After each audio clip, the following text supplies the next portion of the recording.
Seratus. 4. Melbourne FM.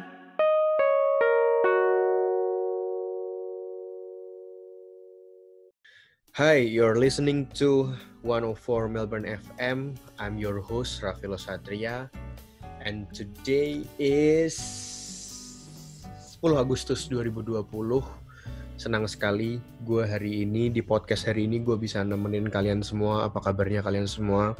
I hope you're all well, and gimana corona? Mudah-mudahan kalian still winning. Hari ini gue podcast ditemenin sama bintang tamu yang sangat spesial nih.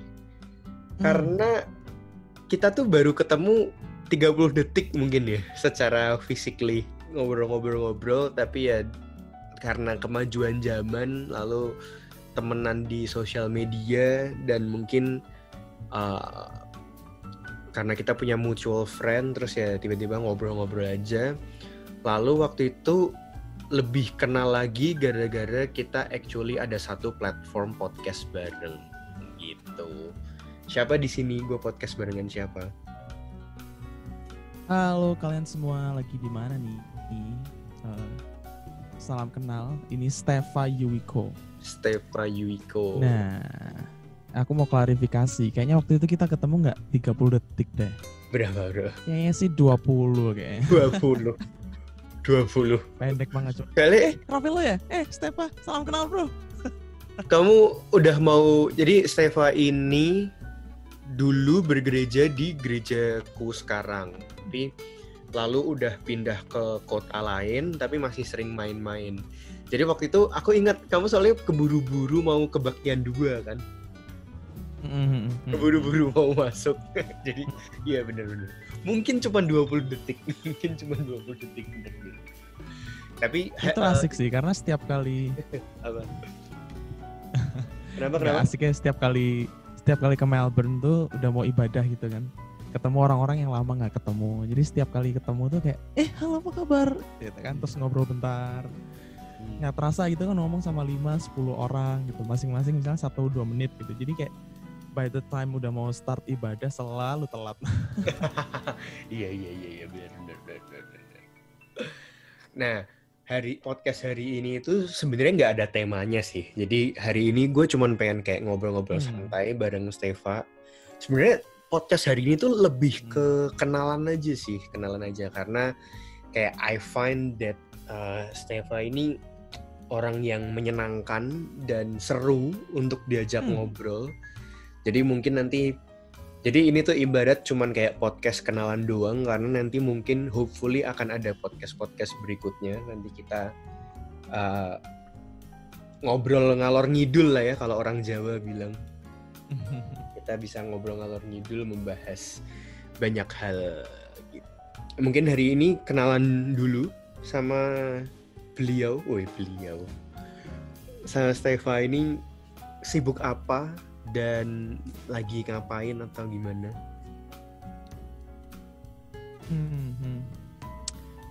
Aku tuh bergerak di bidang hukum. Jadi terakhir waktu di Australia itu masih kerja di sebuah firma di mana aku spesialisasinya di hukum perpajakan.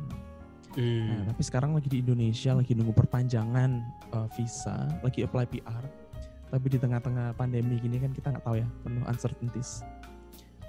But di Indo, so far sekarang lagi join di satu firma hukum lokal, tapi cuman part time. Nah, jadi banyak banget waktu di luar itu yang akhirnya aku manfaatkan untuk belajar on my own. Nah, kesibukannya yang utama cuman itu aja. Stefa dari mana sih? Orang mana? Orang dari Indonesia mana? Aku tuh lahir besarnya di Malang. Besar di Malang sampai SMA, terus asli. Itu tahun asli. Jawa sithik aslinya orang Malang. Wah, mau bahasa Jawa yang buat orang tua kita panggilnya tuh inggil. Aku juga Inggil. lancar. Oh. Kalau di Siap. Australia ketemu orang Jawa yang tua-tua gitu kan, kadang-kadang tuh mereka ngomong bahasa Jawa gitu ya, aku bisa ngomong Jawa yang inggil sama mereka. Kamu bisa emang, Rof? Enggak sih, enggak bisa sih. Cuman mungkin ya kalau denger mungkin tahu-tahu dikit lah ya. Tahu-tahu dikit mungkin. Ya. Itu terus tahun 2000 awalnya itu sebenarnya tahun 2009 pernah ke Australia sekali. Ke Melbourne, Sydney sama Canberra. Nah, di situ tuh pertama kali mendarat di Melbourne, lihat kotanya sebenarnya langsung jatuh cinta tuh. Jadi sebenarnya fun fact, aku pertama kali keluar negeri itu ya ke Melbourne itu. Ini maksudnya liburan? Untuk liburan awalnya. Oh. Nah, jadi ketika pulang dari Melbourne itu rasa kebingungannya lumayan tinggi. Kepengen sekolah di luar, tapi takut gitu. Takut, wah nanti di sana gimana ya, kan gak ada pengalaman segala macam. Waktu itu kelas 2 SMA. Nah, habis itu pulang lagi, terus belajar bahasa Inggris terus gitu kan. Terus akhirnya berani lagi, bisa. Tapi nanti ciut lagi. Jadi beberapa bulan tuh dipenuhi rasa kebimbangan gitu. Antara kepingin sama ketakutan. Tapi singkat cerita ya akhirnya aku decide untuk pergi ke Australia. Jadi mungkin menetap di Australia sejak 2012. Itu memang untuk sekolah? Awalnya untuk sekolah. Dan memang jadi, hukum juga? Nah ini kayak perlu diklarifikasi karena banyak banget nih yang orang kebingungan. Sebenarnya kamu nih belajar apa gitu. Karena aku punya satu akun Instagram, Stefayuwiko gitu. Itu dimana sebenarnya aku tuh bikin platform Instagramku tuh sebagai portfolioku dalam bermusik. Nah jadi isinya ya dunia musik.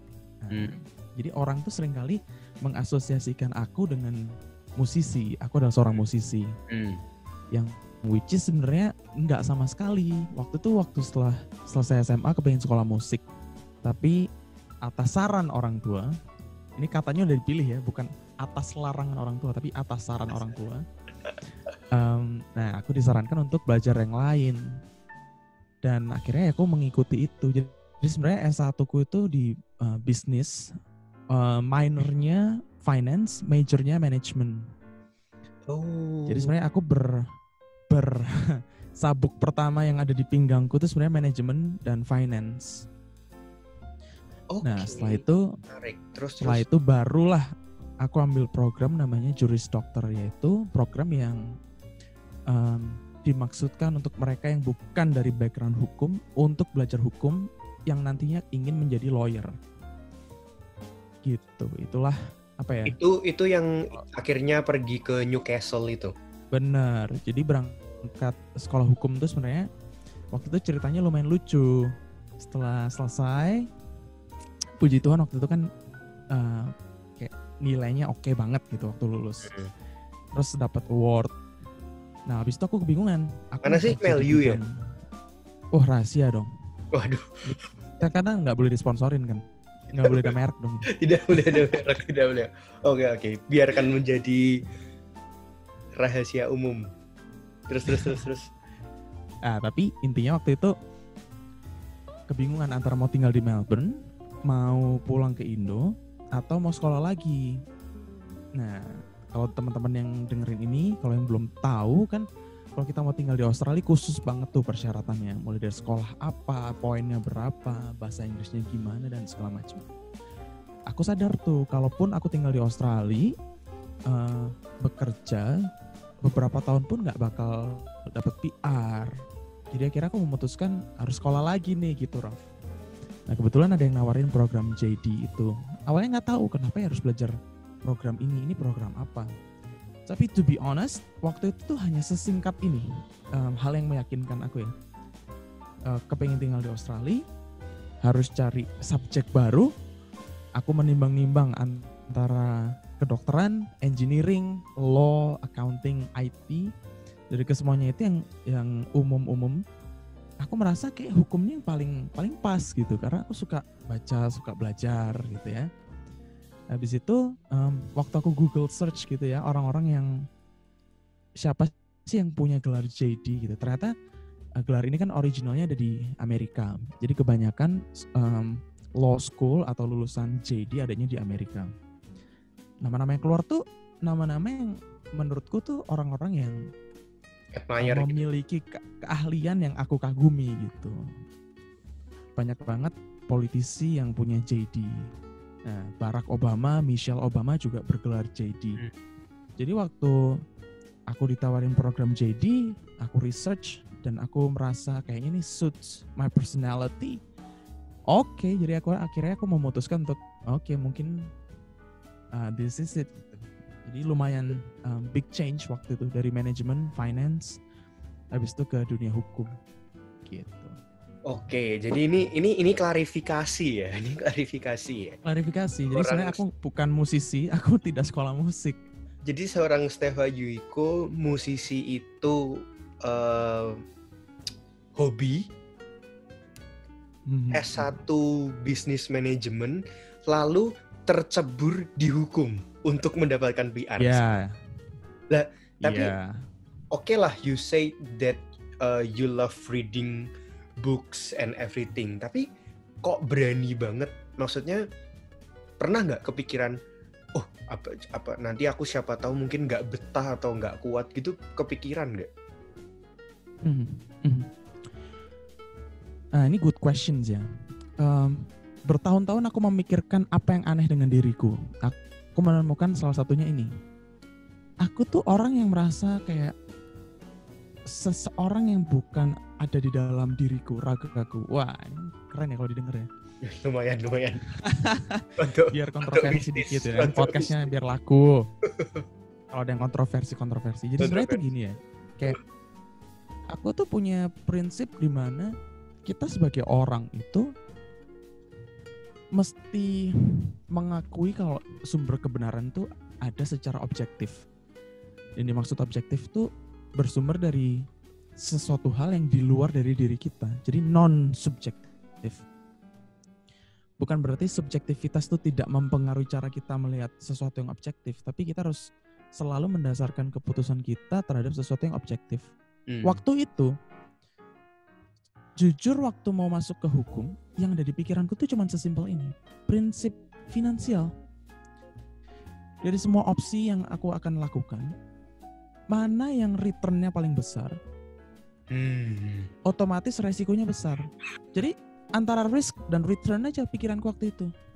And you okay Indonesia berarti ya? Yes, waktu itu kalau pulang ke Indonesia begini, tinggal di Melbourne begini, kalau lanjut sekolah begini. Iya. High risk, high return. Di antara semua opsi itu yang resikonya paling tinggi waktu itu masuk ke law school. Jadi aku benar-benar nggak sempat tuh mikir yang aku bisa nggak ya, aku suka nggak ya. Itu udah selesai mikirnya waktu misalnya nimbang kedokteran atau law school gitu, med school atau law school. Nah selesainya di situ tuh. Ketika aku memutuskan law school yang paling menarik, udah nggak kepikiran takut lagi, nggak kepikiran nanti gimana, memulai dari awal lagi. Karena waktu itu pikirannya cuma tadi, high risk, high return. Aneh ya? Berarti Steva tuh kamu tuh orang yang pemikir kah? Bukan pemikir ya? Orang yang terplan kah? Oh, 5 tahun lagi aku harus gini, 10 gini. Mengenai pemikir atau enggak itu ya, sebenarnya paling pas sebenarnya harus ditanyakan ke teman-teman di sekitarku. Sejauh ini selalu mereka tuh bilang iya. Padahal aku merasa berarti lu orang yang tipe kalau road trip ini dong. Mana nih itinerary-nya? Terus Airbnb-nya di mana nih? Gitu dong. Oh, jam-jaman aku kalau ngeplan. Per jam. Awas ya, lu telat gue tinggal. Oh iya. Itu teman-temanku mengenal aku begitu. Iya. Nah, jadi aku dikenal sebagai orang menarik. yang type A personality. Tapi aku harus mention ini. Aku mengamati tren dalam hidupku itu, semakin tahun aku semakin shifted ke type B personality. Nah, orang yang agak nggak ngeplan, agak santai, orang yang karena ya aku juga nggak tahu. Menikmati hidup. Faktor yang terbesar mungkin ada hubungannya dengan hidup dalam artian semakin tua kali ya. Iya. Aku dulu merasa perfectionist banget. Iya. I can imagine lah. Iya. Yang namanya OCD itu kayaknya teman-temanku sampai sebel gitu. Kenapa sih kok OCD banget ini? Makin lama malah aku dikenal orang yang chill banget gitu. Iya. Oke. Kamu punya banyak teman yang OCD nggak? Mungkin kalau dibilang banyak enggak sih, enggak. Kalau dibilang banyak enggak. Secara umum orang OCD itu gimana menurut kamu? Menyenangkan nggak? Menarik nggak? Atau kayak annoying banget sih? Jujur. Aku tapi menghargai sih. Asal OCD-nya tuh konsisten ya, bukan bias ya. Maksudnya aku nggak suka sesuatu yang setengah-setengah gitu. Kalau kamu mau OCD, kamu mau strict sekalian malah tak hargai. Tapi aku nggak suka yang kayak, ya aku nggak tahu ya. Aku sih mungkin nggak ada lah, orang teman-teman di sekitarku sih baik-baik lah. Cuman aku kurang suka orang yang misalnya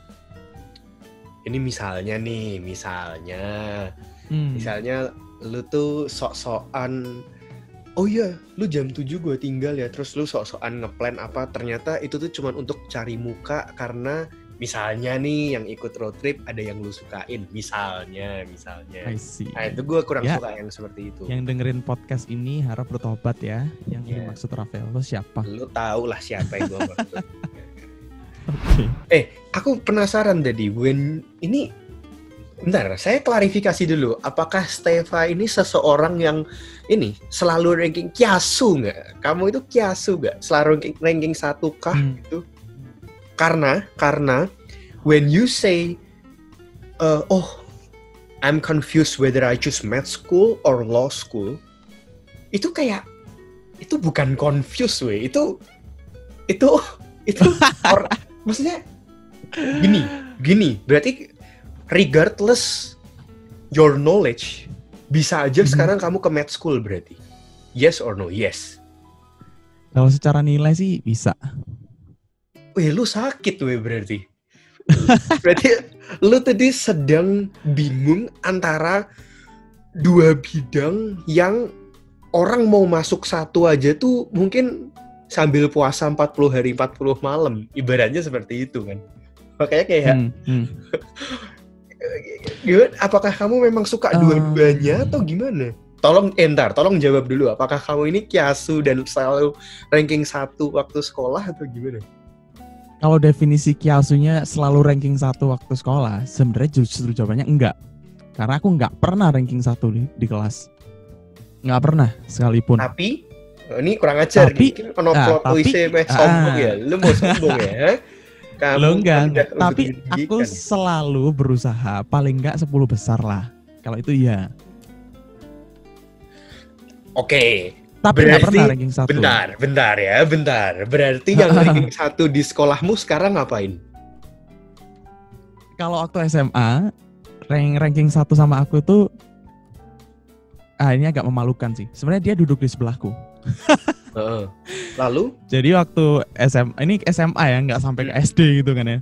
Yalah SD. Dia sekarang lagi di Jepang. Dia lulusan cum laude dari Universitas di Malang. Dan dia sekarang lagi kerja di Jepang sebagai IT. Dia bilangnya IT, cuman specifically apa aku nggak tahu. Kita masih kontak deket. Tapi berarti bukan yang malu-maluin lah ya. Tapi aku harus jujur nih. Aku harus share cerita memalukannya. Apa? Sebenarnya aku pilih satu temenku ini. Kayaknya sebut nama nggak apa-apa sih. Fuad namanya. Kalau kamu denger, I'm so sorry bro. Nggak mungkin sih, nggak mungkin juga. Dia ini pinter banget. Selalu ranking 1 gitu ya. Bahkan kalau nggak salah pernah sesekolah ranking 1 gitu ya. Nah dia ini menarik nih, kepribadiannya ini banyak banget yang mirip sama aku. Dimulai dari kita ulang tahunnya sama-sama 1 Desember. Terus sama-sama pakai motor yang sama waktu itu, mirip lah gitu. Sampai ke helm-helmnya pun tuh modelnya gitu. Tapi waktu SMA, namanya aku suka futsal sama musik, sering banget dispen. Jadi dispensasi kayak kalau nggak ikut pertandingan futsal, ikut festival musik gitu kan. Nah jadi sebenarnya nilaiku tuh keteteran banget waktu SMA. Nah aku mikir dong waktu itu, ini sisi kiasunya di sini nih. Jadi aku mikir, aku harus cari temen yang pinter banget. Jadi paling enggak kalau aku duduk sebelahan masih bisa nyontek, masih bisa masih bisa dapat jawaban gitu. Jadi nilaiku masih bagus nih. Gitu strateginya waktu itu. Dikasih sama dia.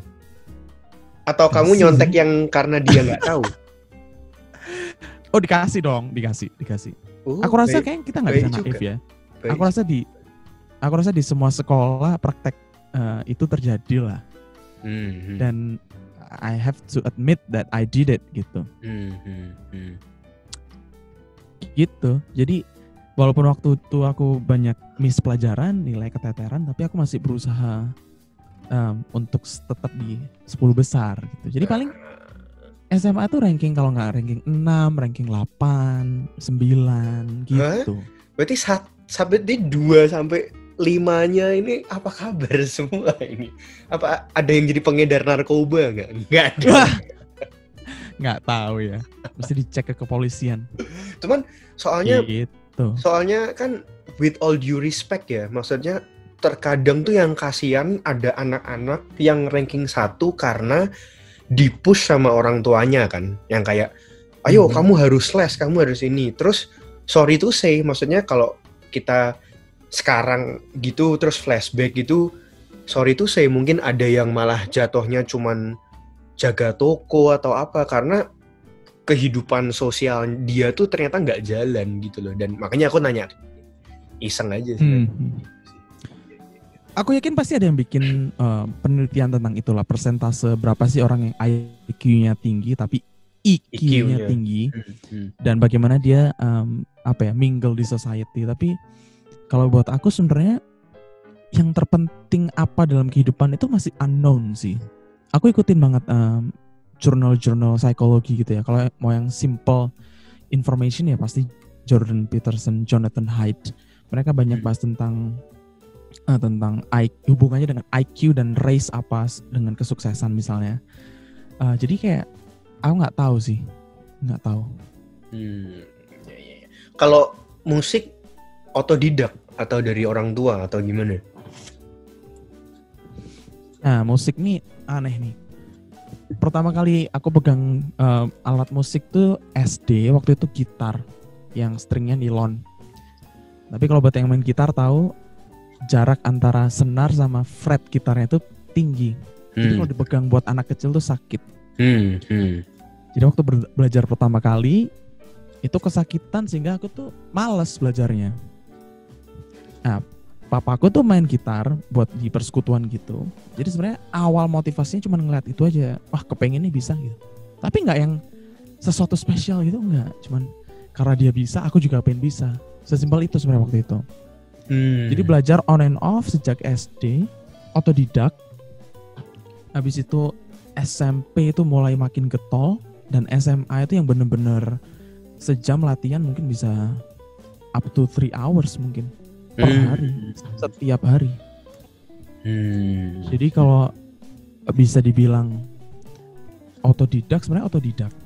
Tapi dibalik itu bener-bener aku spend waktu gila-gilaan. Orang mungkin nggak tahan ya latihan kayak aku ya. SMP tuh parah. Aku main gitar sehari juga beberapa jam gitu. Itu kalau misalnya aku salah main atau apa gitu ya, tangan tuh bisa tak pukul-pukul sendiri loh. Tak pukul pakai penggaris kayak pakai apa gitu. Hanya karena aku sebel dengan diri sendiri. Nah itu mungkin ke-build perfectionist awalnya tuh dari musik. Gitu. I'm not sure itu hal yang bagus atau yang jelek gitu. Mungkin it serves the purpose ya. Tapi ya itulah bagian dari hidupku. Siapa kiblatmu?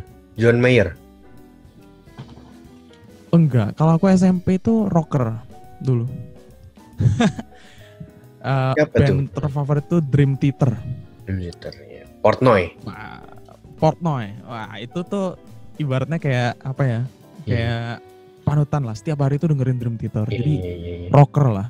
Setiap kali denger musik jazz tuh kayak apa nih, ini musik cupu lah gitu. Nah tapi lama-lama ke shift lagi tuh. Kalau sekarang ya jazz abis. Sekarang bahkan gak pernah dengerin rock sama sekali. Siapa sih kalau jazz? Indo siapa? Indo. Papaku jazz soalnya. Wah.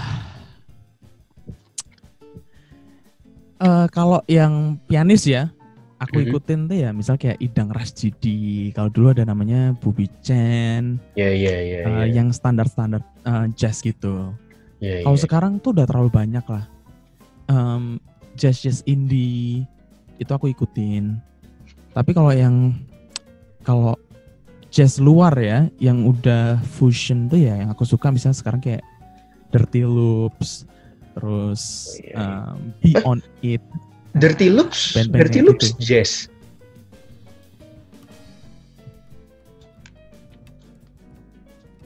Halo? Kenapa Dirty Loops? Dirty Loops jazz.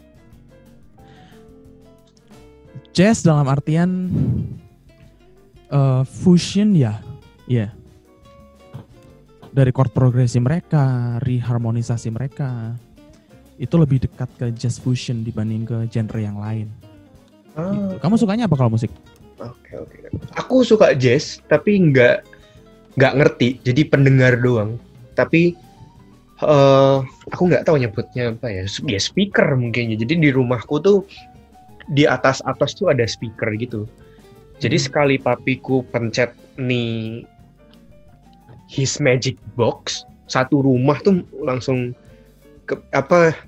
inilah Google Home before it was cool lah. Iya. Google Home before it was cool. Nah, papiku tuh jazz banget.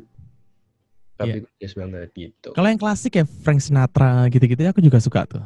Iya. Nah, sekarang kan banyak di remake sama Michael Bublé. Kayak gitu-gitu aku dengerin. Gitu. Menarik. Nih, berarti if you can define yourself, Stefa itu apa dan siapa gitu? Oh, gini. I have two question for you. Yes. If ini lucu-lucuan dulu ya.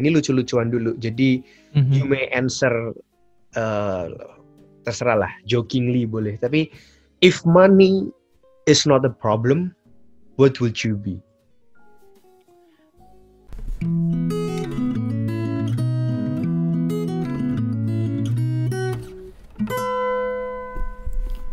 Anda sedang mendengarkan 104 Melbourne FM. Pemain bola. Jawaban. Muka-muka Arema Malang iki muka-muka pemain bola lah gitu. No. Ini kayak pertanyaan awal keren nih, Raf. Hey Stefa, kalau kamu ingin jadi satu orang atau disebut seseorang, apakah itu? Kayak openingnya gitu ya. Tapi anyway, jawabannya adalah philosopher.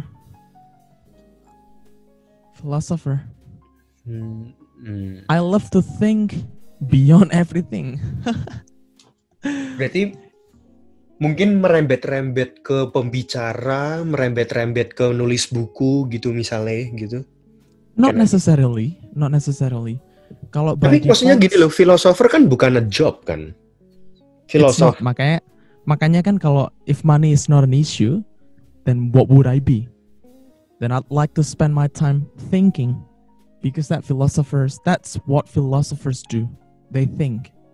Sekarang kan in our societies, you get paid because you do things.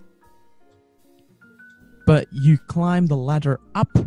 Mereka yang dapat gaji lebih tinggi biasanya orang yang they think more. Tapi not necessarily thinking about things that they want to think about. Yeah. Of course mereka harus berpikir sesuatu yang berhubungan dengan job mereka. Iya.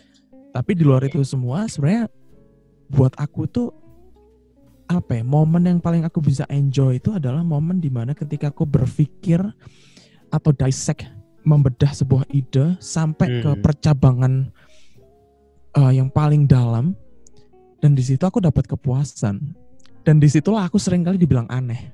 Jadi kalau kamu sering ketemu aku ya, kalau kita tuh temen yang ketemu sehari-hari, ya teman-teman sehari-hariku pasti ngeh tentang hal ini. Kadang aku terlalu ekstrim, terlalu banyak mikirnya itu ke poin ekstrim. Datang ke restoran bisa yang tak komentari lampunya kenapa begini ya gitu. Tapi nonton konser jazz atau ke jazz club itu ya bisa kayak kok komposisinya aneh gitu. Terus nanti lagi nonton berita gitu ya, wah ini mah politiknya begini, harusnya begini. Jadi mikir terus gitu. Nggak tahu itu menurut kamu aneh nggak sih? Aku punya beberapa temen yang kayak gitu. Aku kayak gitu sebenarnya. Ya. Tapi jadi kalau kamu ketemu aku lagi jalan-jalan, tuh otakku pasti lagi mikir sesuatu. Ya. Tapi itu kan sesuatu yang sekarang kamu bisa lakukan kan? Bisa banget. Ada nggak sesuatu yang pernah kamu mikirin yang sampai benar-benar otakku panas gitu, sampai otak gue panas gitu apa? Bible? Bukan. Untuk sekarang jujur udah hampir nggak ada. Kalau zaman-zaman dulu tapi back in the days tak bagi kedua pertanyaan. Yang satu yang ideologis, yang satu yang pragmatis. Tak mulai dari yang pragmatis dulu deh. Kalau pemikiran pragmatis itu seperti hal-hal yang sifatnya itu musik, olahraga, manajemen, finance, economics, psikologi. Kenapa aku bilang itu pragmatis? Karena ketika aku memikirkan itu, ketemu jawabannya, aku bisa langsung modify dalam kehidupan sehari-hari. Tapi yang sering kali mengganggu aku itu ini nih. Dulu itu sesuatu yang sifatnya pasti filosofi. Habis ini aku kasih tahu topik-topik apa misalnya. Teologi, hukum, sama psikologi. Nah, misalnya tuh gini, dulu itu yang paling panjang tuh satu begini ya. Kebenaran mutlak itu ada atau enggak? Itu adalah nilai yang universal atau semata-mata berdasarkan culture tertentu melihatnya. Yes, agree. Nah, terus pertanyaan-pertanyaan yang sifatnya kebenaran itu bisa diketahui atau enggak? Dari mana kamu tahu kebenaran? Iya. Hal yang begitu. Dulu pusing banget ya, salah satu yang pusing tuh kalau di dunia teologi pertama kali aku terekspos dengan gereja setan misalnya. Ada ya orang begini? Langsung tuh aku tertarik pelajarin macam-macam, baca buku, dengerin orang, telepon sana sini, diskusi tentang gereja setan. Habis itu politik juga dulu sering bikin aku pusing. Perbedaan antara konservatif dengan liberal, perbedaan konservatif liberal dengan the left itu apa gitu.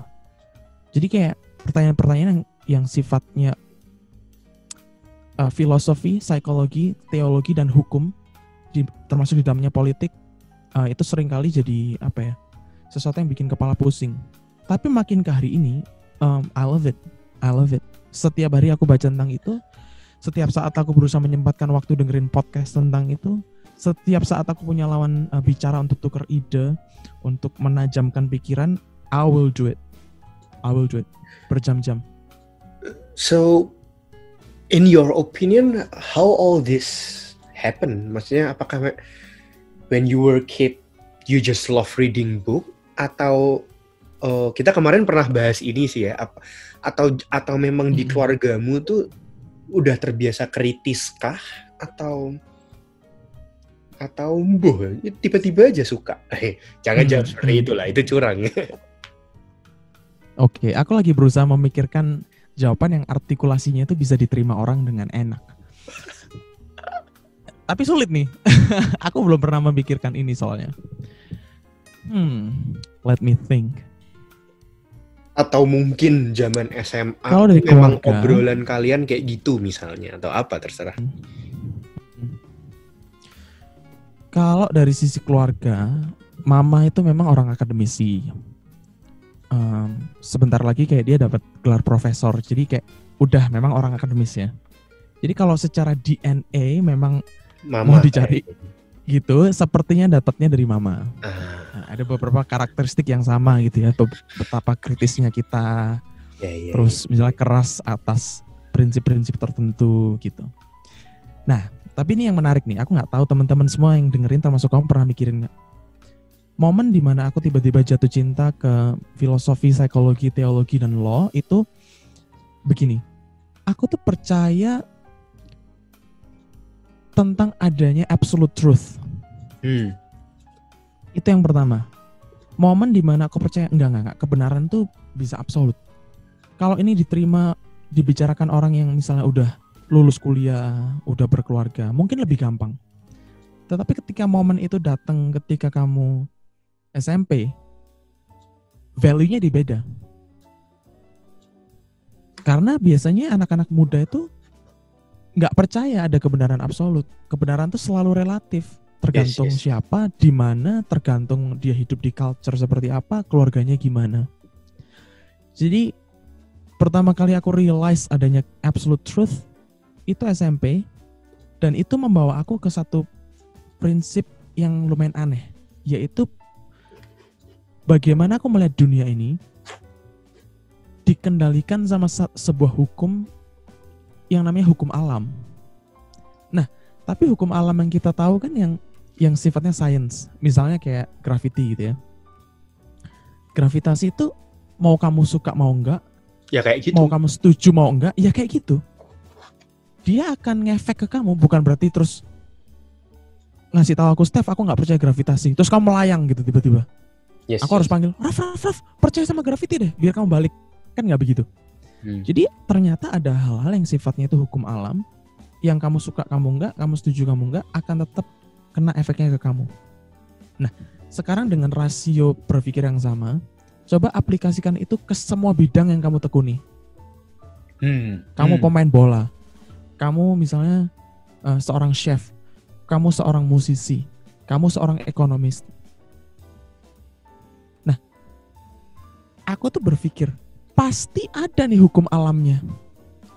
Bergerak di bidang apapun pasti ada hukum alamnya. Jadi dua hal itu yang membuat aku tuh jadi selalu getol mempelajari ilmunya. Gitu doang sih, Raf, sebenarnya. Jadi begitu aku terjun dulu ke dunia sepak bola gitu misalnya. Dulu waktu SMP aku training di satu akademi di Malang. Aku training di Arsenal Indonesia, makanya sampai sekarang aku fansnya Arsenal. Oh, ini dong, calon masuk surga dong. Wah. Aku juga Arsenal by the way. Lah itu. Aku juga Arsenal. Nah, waktu belajar musik tuh bener-bener aku pelajarin teorinya gimana. Jadi aku selalu berusaha nyari itu tadi. Bidang ini tuh kebenaran objektifnya apa sih? Teorinya bagaimana sih? Itu selalu tak usahakan untuk tak aplikasikan gitu loh di setiap hal yang aku lakuin. Nah, jadi itu mungkin membuat aku tuh jadi benar-benar percaya truth matters. Teori dan prinsip itu penting. Supaya kita tahu tuh hukum alamnya gimana sih. Gitu loh.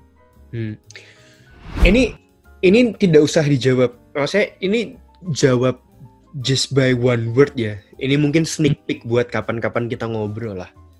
Tadi when you say ternyata kebenaran tuh ada yang absolut. Karena pasti misal pas kita SMP itu tuh, oh iya kebenaran kan inilah yang menurutku, menurutmu, dan tadi kamu misalnya bilang, oh itu kan culture dan apa segala macam gitu. Nah memang answer with one word, emang kebenaran absolut itu apa? Maksudnya bagimu sekarang ya? With one word? Maksudnya dalam bentuk apa gitu misalnya?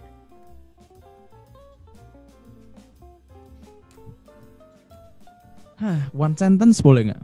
Boleh. Okay. The fact that God exists.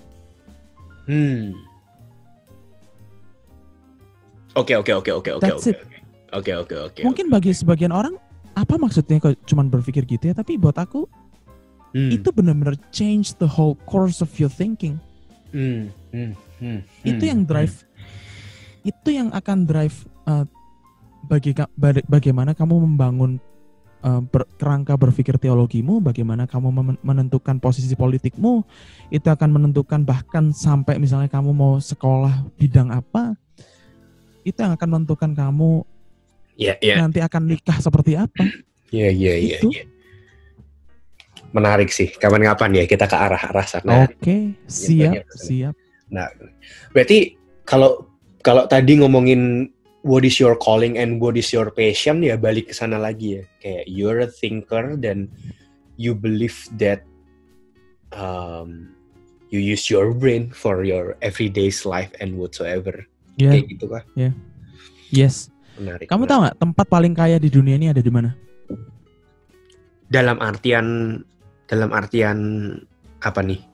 Dalam artian kaya apapun deh, sesuai pemahaman kamu tentang arti kaya. Tempat paling berharga, tempat paling kaya itu ada di mana? Keluarga. Dan gue jawaban opo gue. Kalau keluargamu Bill Gates masuk akal nih. Kaya banget emang bener. Nah tapi nggak itu bercandaan aja. Tapi buat aku tempat paling kaya itu kuburan, men. Karena di kuburan tuh masih tersimpan ide-ide pemikiran yang belum sempat tertuangkan dan terrealisasikan dalam dunia ini. Nah, kenapa ide itu penting? Asik. Iya. Nah, ide itu sesuatu yang mahal banget. Apapun yang kamu lihat sekarang deh, coba lihat di ruanganmu ya. Tapi ada aku kasur. Ngerti. Ini itu maksudku. Pause ya. Pantesan orang tuh ribut copyright, ribut kayak gitu, iya nggak sih? Ribut hak cipta kayak gitu nggak sih?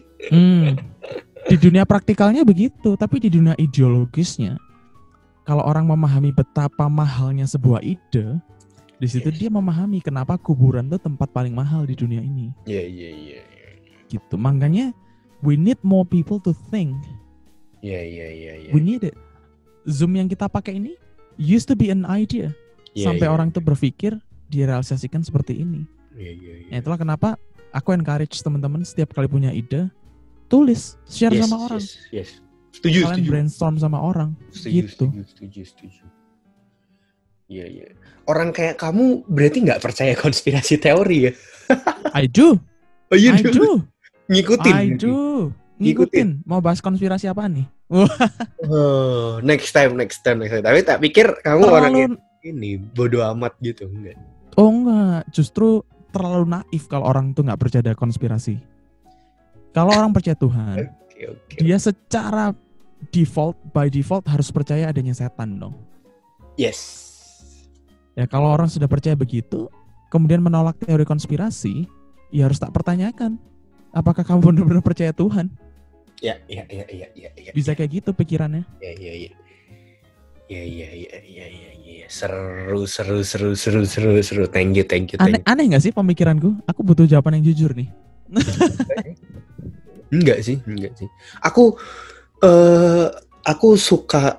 Aku tapi nggak tahu ya. Aku nggak tahu sih ini menyambung atau enggak. Tapi aku ya sampai sekarang memegang quote tidak rohani yang tak pegang sampai sekarang. Dan kamu pasti tahu lah mungkin. Kurt Cobain kan ngomong kayak gini kan, kamu tertawa karena aku berbeda, tapi aku tertawa karena kalian semua tuh sama. Jadi terkadang kita melihat sebuah perbedaan tuh ya aneh gitu loh. Padahal perbedaan is actually normal, fine, and it's actually beautiful. It's actually really beautiful kan. Cuman ya mungkin kalau kita kecilkan karena kita lagi ngomong sama-sama kita orang Indonesia, memang nggak tahu ya, aku sih agak merasa kita masih gagap persatuan ya, kita masih gagap masalah ya perbedaan itu menjadi sebuah masalah. Padahal negara mana yang punya keberagaman sangat indah kayak negara kita kan. Gila, nasionalis banget omongan gue, gila. Tolong Pak Jokowi endorse saya di kehidupan.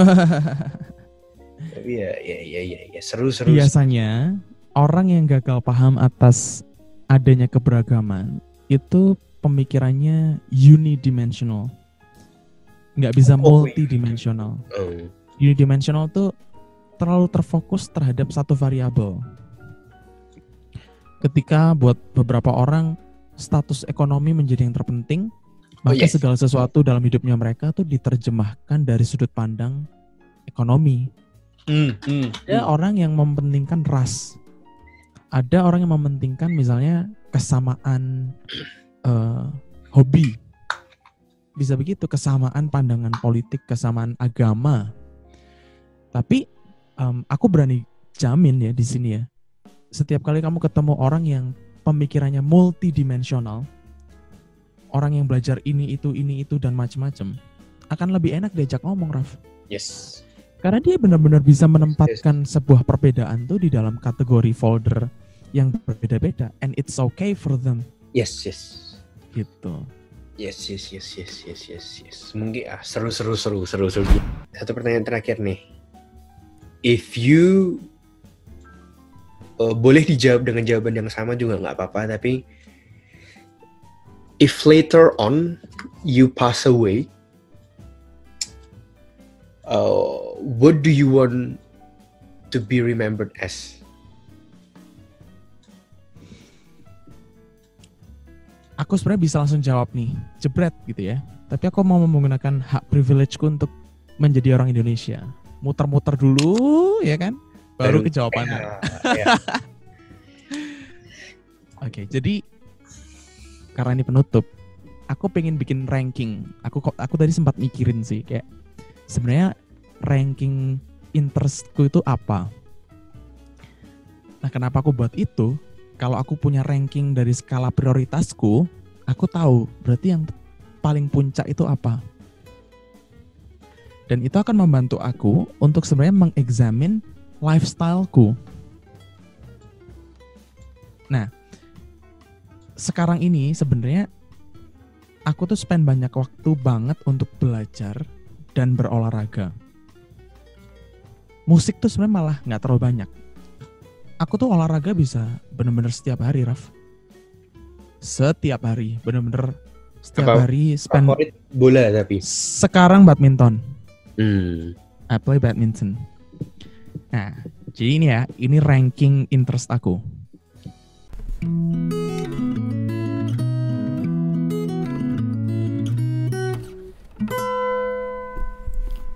Anda sedang mendengarkan 104 Melbourne FM. Yang paling bawah itu justru olahraga ternyata. Di sini aku menyadari sesuatu. Wow, ternyata hal yang tak taruh paling bawah di skala prioritasku malah memakan banyak waktuku. Itu. Di atas olahraga, aku suka musik. Sama, aku juga spend lumayan banyak waktu di musik. Di atas musik ada finance/economics. Those two are different, tapi aku kategorikan dalam satu kategori yang sama. Di atasnya adalah things about management. Di atasnya baru hukum. Di atasnya ada teologi. Lalu? Nggak tahu rasa berdosa atau enggak ya bilang ini. Tapi di atas teologi sebenarnya ada psikologi. Dan di atas psikologi baru ada filosofi. Jadi sebenarnya ranking skala prioritasku itu 1 sampai kesekian: filosofi, psikologi, teologi, law, management, finance, musik, baru sports. Jadi kalau if I die, what I want to be remembered as, I will pick philosopher. Gitu. Terima kasih sekali. By the way, ini ya, Steva juga into tadi kan nomor 3 ada teologi. Kayaknya kita tadi malah belum senggol-senggol ya. Padahal kita kenalan gara-gara itu dan dari situ juga. Tapi Iya. cuman sekedar sneak peek aja. Mungkin nanti kapan-kapan kita juga bisa ngobrol-ngobrol ke arah sana juga. I would love to. Gila. I'm willing to spend hours. Yeah. Thank you banget sudah menyempatkan waktunya di sini hari ini. Dan aku yang thank you banget. Aku ngerasa bukan siapa-siapa tapi bisa diajak ngomong sama Ravelo sampai mau dieditin suaranya buat podcast. It's something loh. Aku benar-benar appreciate loh, karena aku tahu ngedit sesuatu itu butuh waktu. Dia habis ini harus ekspor, harus import ke softwarenya, harus didengerin lagi beberapa sectionnya, dipotong-potong. Worth it. Itu benar-benar makan waktu banget loh. Thank you banget by the way. Worth it. Thank you. Ya, doa kita terakhir mudah-mudahan next year Arsenal masuk Liga Champion lagi ya. Amin. Willian nih, kita kuliah Willian, wong tua gratisan. Ya itulah. Tapi ya itulah kalau Tapi apa? Enggak, aku cuman kepikiran, maksudnya tujuan podcast ini kan supaya mungkin ada orang yang tahu aku tapi nggak begitu mengenal. ya hopefully I introduce myself enough supaya kalian tahu sebenarnya aku siapa gitu dan interestku apa. Kamu pernah dicap sombong nggak? Sering. Bukan Kok aku bangga sih yang enggak. yang tak rasain tuh gini, bukan sombong dalam artian misalnya ini kaya lah, tapi ini harusnya ya nggak mungkin terjadi. Misalnya dalam musik terus kayak mainmu kok elek tuh, bukan sombong yang seperti itu, tapi I think I can sense sombong yang misalnya nggak nyapa kayak gitu. Bener nggak aku kira-kira maksudnya tapi? Oh, itu enggak sih. Kalau itu enggak. Jadi ini sombong dalam hal apa? Aku tuh sering ngerasa kalau sesuatu udah bener, itu bener. Oh, kamu berpegang teguh di situ. Dan itu agak susah untuk aku tuh berubah pikiran. Itu berlaku di dunia teologi, filosofi, bahkan yang seperti musik, olahraga, gitu-gitu tuh aku bener-bener kayak agak sombong tuh dalam artian kayak gimana ya? Aku tuh kebingungan. Aku tuh pengen banget dibilang orang yang open minded, tapi actually enggak juga kayaknya ya, gitu. Tapi mungkin aku tuh lumayan close minded. Aku open minded untuk menerima perbedaan, tapi untuk prinsip-prinsip pribadiku kayaknya aku lumayan close minded. Itu mungkin aku sering kali diasosiasikan sombong dengan itu. Tapi kalau kamu bilang kamu berpegang teguh, terus tadi kamu menyinggung masalah olahraga, apa yang bisa dibanggakan dari Arsenal? Apa yang bisa dibanggakan dari Sebenarnya nggak ada sih. Aku harus bilang aku tuh mungkin bias. Nah, cuman kalau biasnya karena apa? Karena aku punya apa ya, kayak personal experience yang ini aja yang buat aku tuh ngefek dalam hidup gitu. Kan dulu aku yang ngelatih namanya Timo Schunemann.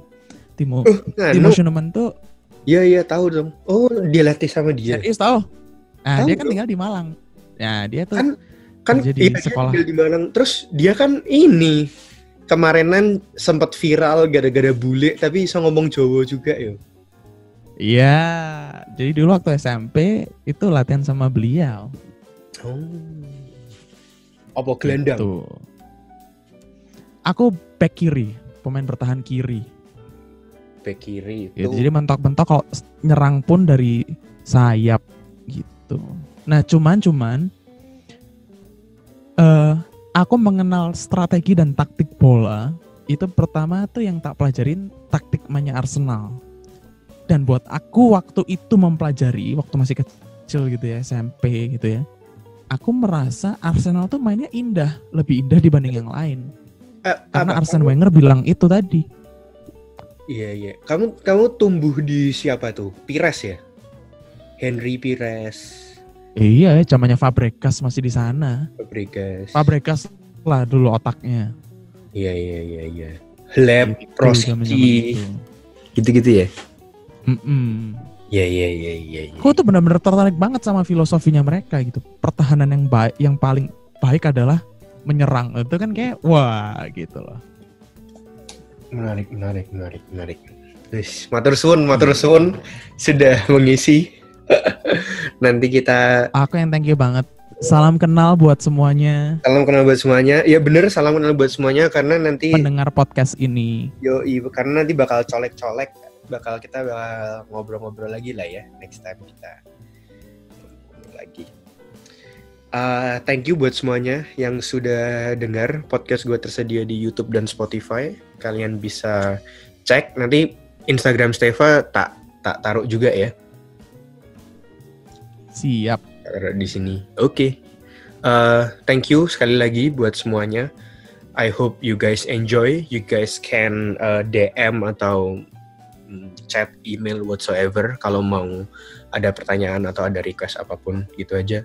I hope you guys have a blessed day and gua Raffi Satria dan bintang tamu saya Steva Yuiko, kita signing off. Bye-bye. Bye-bye.